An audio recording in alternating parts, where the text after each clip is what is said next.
Hi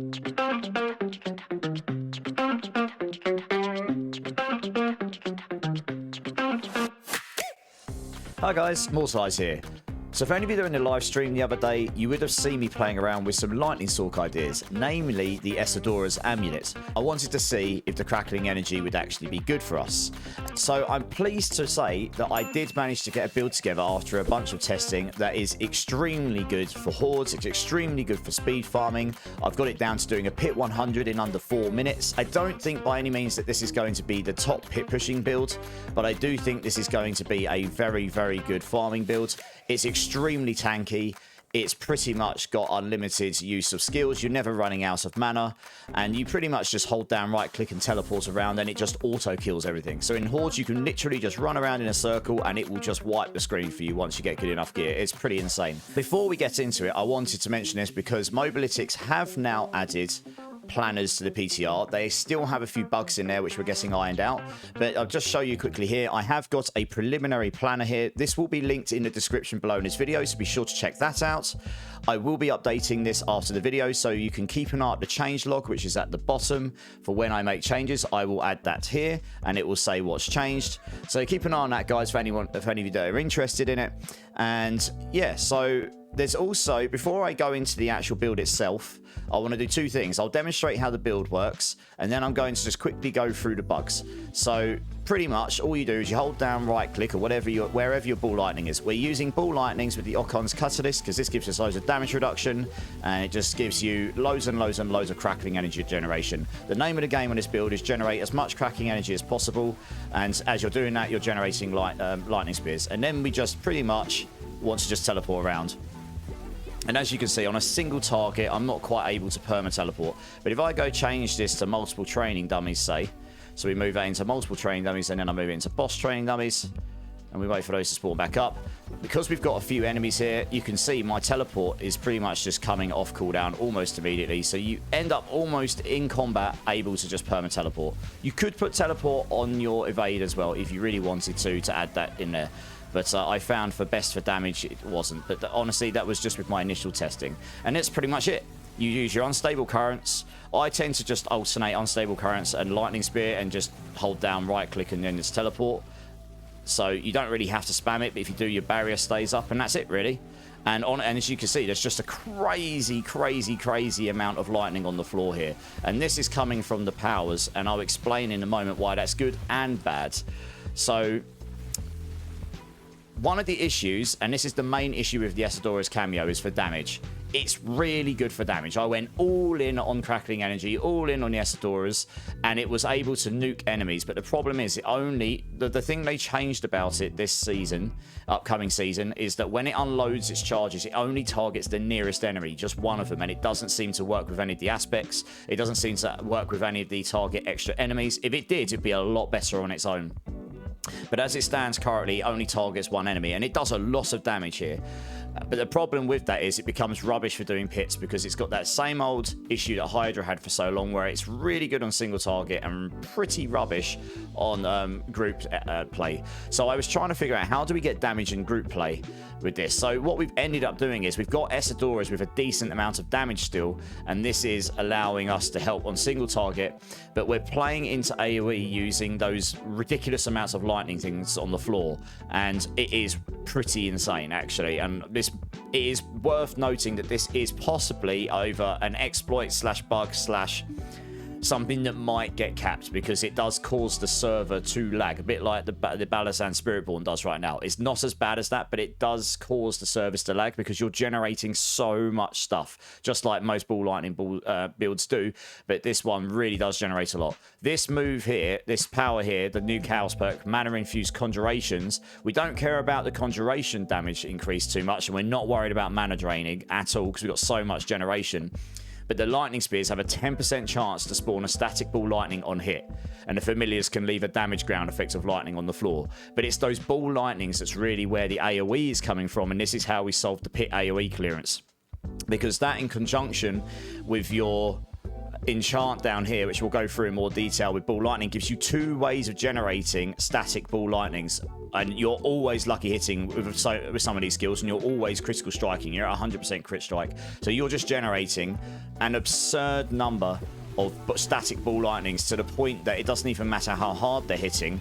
It's just causing loads and loads of damage. And we've also played into core skills and everything that scales ball lightning as well. So generally speaking, as you can see, they're everywhere.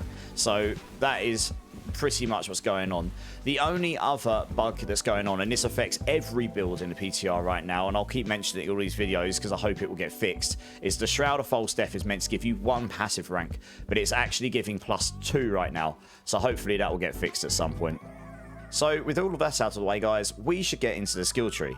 But before we do that, it's worth noting that they changed the aspects on the Esadora's Overflow and Cameo. So it now gives you 10% multiplicative damage per skill level of shock skills you've got equipped. So for every rank of shock skills you've got on your hotbar, it will give you 10% multiplicative damage. I believe this actually needs a buff, to be honest. It was good, but it wasn't... You had to have really, really high levels and really good stuff for this to even be remotely good on its own. And it probably needs to work with the AoE or the extra hits.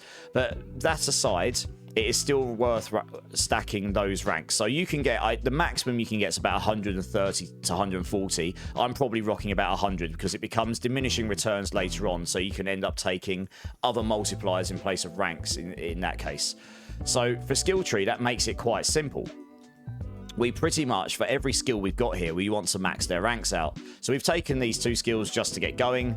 We literally max out Chain Lightning, max out Charge Bolts, and we've come down here into Destructive Chain Lightning because we're going to get these auto casts from your Unstable Currents, and this will just give you more generation of Crackling Energy. Fantastic.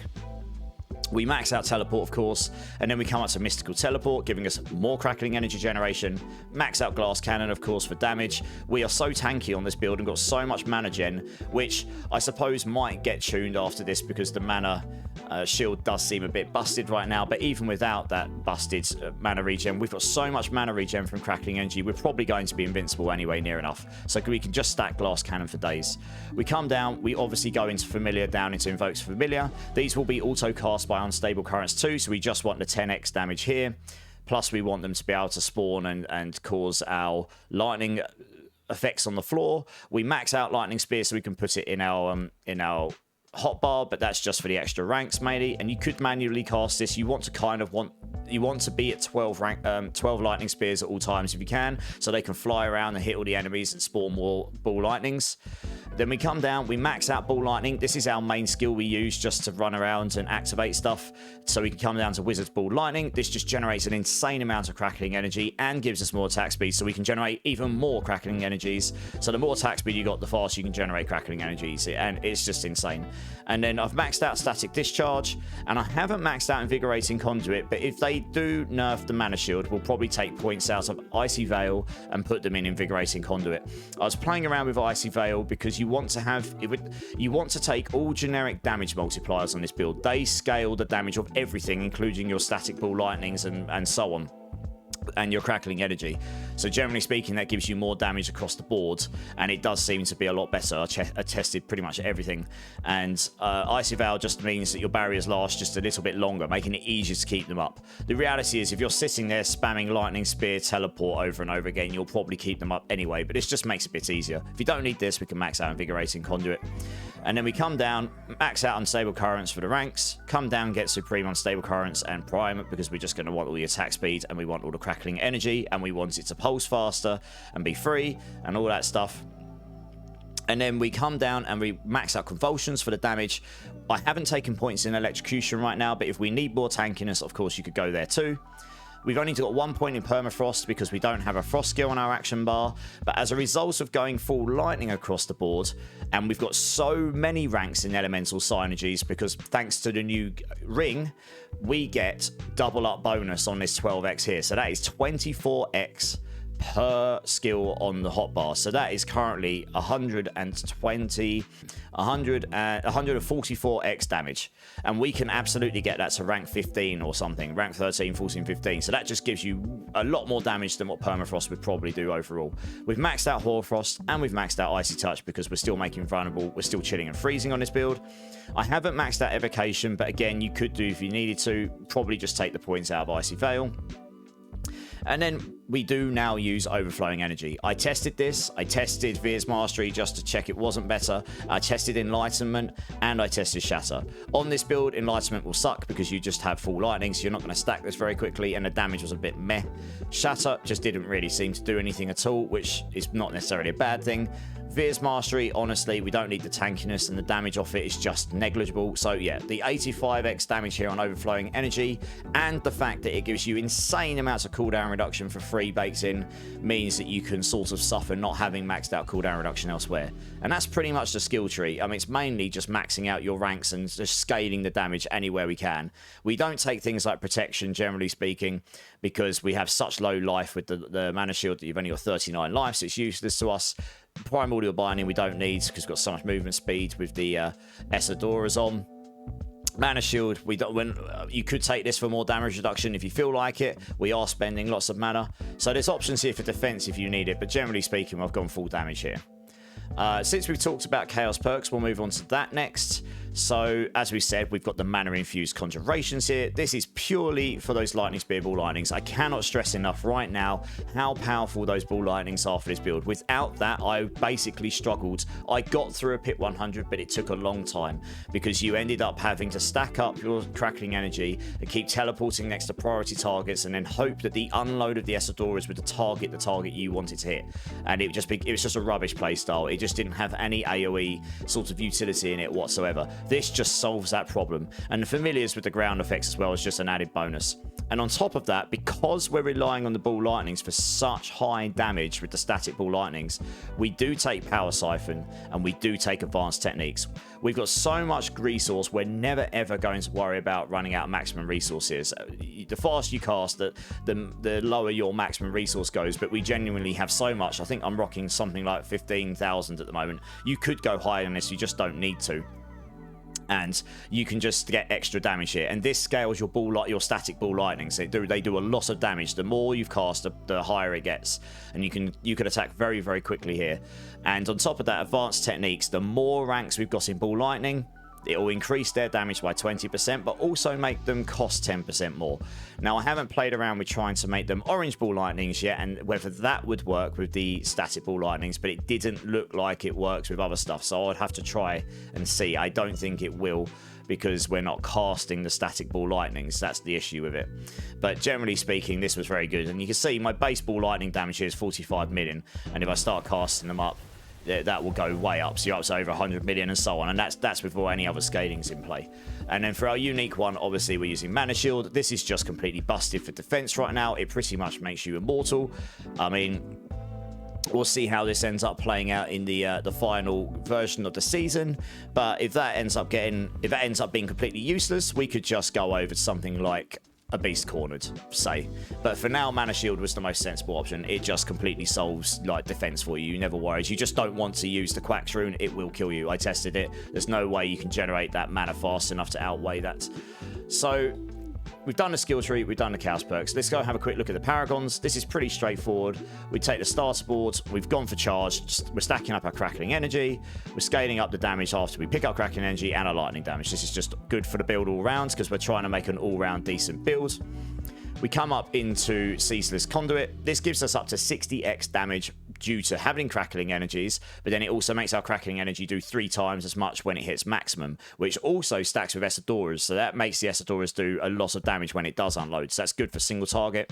And we've taken the Destruction glyph here because we can get 74 dex, and we're critting all the time in this build, so this is very good. And it's good to note that both the Esadoras charge, unload, and the ball static lightnings, they do critically strike, so this is useful to know. We come into Frigid Fate. We've got Vulnerable Application in this build, so this is just great. We're capping this out, another 60x damage. And we've taken the Eliminator Glyph, so we can stack our intelligence up. Gives us more mana, gives us more generic skill damage, and so on and so on. So this is just and it's got some decent multipliers in it. It's worth noting, you might be asking, why have I not taken these maximum life clusters? Well, our maximum life is 39, so you can just straight up ignore max life clusters. We've got enough armor, we don't need this. We've got so much resistance, we really don't need any of these. So it makes it very easy to max out. I've nearly maxed out my Paragons on this board, and I'm only Paragon 232. So this build will be quite easy to get online in terms of Paragons as well, which is very good. We go on up to Enchantment Master. We've got 2 lightning enchants on, so that's 60x damage. And then we've taken Unleash. Now, there are some other glyphs we could potentially play around here, but this gives us a generic damage scaler across the board. And as I said, generic damage scalers are very good for this build. Anything that scales all our lightning damage in general is good. So we just want anything there. Generic damage, generic lightning damage, and such. The mana regen might come in handy, very handy, once we get to the final version, depending on what happens with the mana shields. With the mana shield tech, and then the scaling up of the magic nodes is nice too. And then final board, of course, we come to Static Surge. I mean, even if our mana gen dies, we're going to be hitting with so many shock skills so often that pretty much every second we're going to be generating 30% of our maximum life. And this gives us 50% generic damage multiplier. So this is just crazy good. And we don't need to activate this. We don't need to activate this. We don't need to activate this. So it's super easy to activate all the nodes in here. And I've just come and put Tactician in here because we are using Teleport on our hotbar, so we can get the 15x, the generic damage, and we can scale up the crit damage and the lightning damage. So this is just all around very strong and very easy to activate. So all round, that's pretty decent. In terms of Mercenaries, Subo's your best bet for the start. I mean, while you're leveling to start with, you'll use Variana. You might move into right here while you're getting through the Torment stages, and you've got enough attack speed and such, just so that you can help with your armor or resistances. But I think, honestly, you'll be okay there. And then once you get to the end game, you're probably going to run Subo with movement speed down here and the crit damage. This is very, very strong for the build when you notice it when he uses it. And then I do have right here, but honestly, you probably want to change this for Variana if you want more attack speed and you need it. So I probably would change this. I think in the build plan I've set it to Variana. I've just forgotten to change it here. So yeah, again, you could put right here as a defensive mechanism, but we're so tanky, I think Variana would be better here. Okay guys, and now we get into the gear, the bit that everyone wants to know about. So we start off with the Air of Perdition. I obviously got lucky here with a 2GA for the core skills. This is just all round best for damage. Gives us core skills, scales all of our ranks. That's 21 ranks towards our Esadoras. But it also helps us solve movement speed. Lucky here, crit chart, 60x damage. This was the best all-round damage option. I tried all of the proper ones that we could try. Then we've got the Shroud of False Death in the chest, of course. I did try a few options in place of it. It's really hard to tell if there would be better options for damage when we finally get to the final version, because at the moment this is giving us +2 passives, so this is obviously giving us way more damage than it would normally. This may well still be better once we get there, but we'll have to see. The extra all stats does help as well. But it may be that in the final version, in the final, when it gets set back to +1 passives again, that we may be able to put Chaos Armor here that is better. I will update as I know. We then take Esadoras in the gloves. I mean, it could go either in the gloves or the boots or the pants. It really doesn't matter as long as it's not in the amulet slot. So you get the extra multiplier here. And you would probably want to masterwork into intelligence. I was playing around with crackling energy base damage, but I think if you scaled into intelligence here, that would give you all round more damage. Gives you crazy damage reduction, loads of movement speed, and obviously a load of crackling energy damage. And more importantly, what you don't notice is if you take this off, that new key passive that gives you the cooldown is not as effective without this on.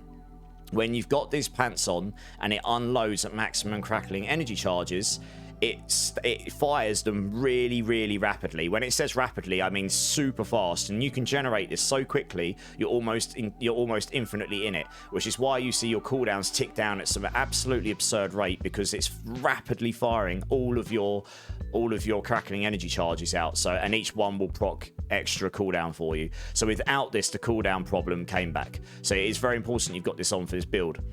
We then use the Lochran's Talisman. This is extremely strong because it gives you up to 100x critical strike damage. I tried various different options in its place, and I mean, there's definitely an option for Fists of Fate here. You would have maybe higher generic damage across the board, but this, generally speaking, because it's a generic crit damage multiplier constant and it helps you solve crit chance, is a pretty solid option. So there is a world where Fists of Fate might be better, but this, generally speaking, was a very, very strong option here. We then put Raiment of the Infinite in the boots. We get Glass Cannon here, generic damage scaler, very good, intelligence great, and more importantly, it just allows us to teleport and pull everything in towards us. I know the new ring makes enemies attract to themselves, but it's not as effective as the Raiment of the Infinite is with the teleport, and we're teleporting all the time. So this just helps you group stuff up where you want to, and then you can just annihilate them because you're creating this massive pool of static ball lightnings on the floor, along with your Esadoras nuking the single target, and it's just very, very strong in that regards. We've got the sword here. So I chose a sword because I didn't know if attack speed would be good or not. There is a world where the wand might be better because of the attack speed, so I'll have to play around with this. But generally speaking, the stats on here will be the same. Intelligence, max life, crit damage. You would probably roll crackling energy damage here for crit damage because that would generically scale both crackling energy and your ball lightnings. I just didn't have any tempers left here. And we've taken Conceited because it's one of the very few generic damage multipliers we got that we can use here. So this is very good. It is worth noting, if you took Teleport off of your hotbar and put something else there, you could put Tenuous Destruction on the build, and that would be a higher damage multiplier.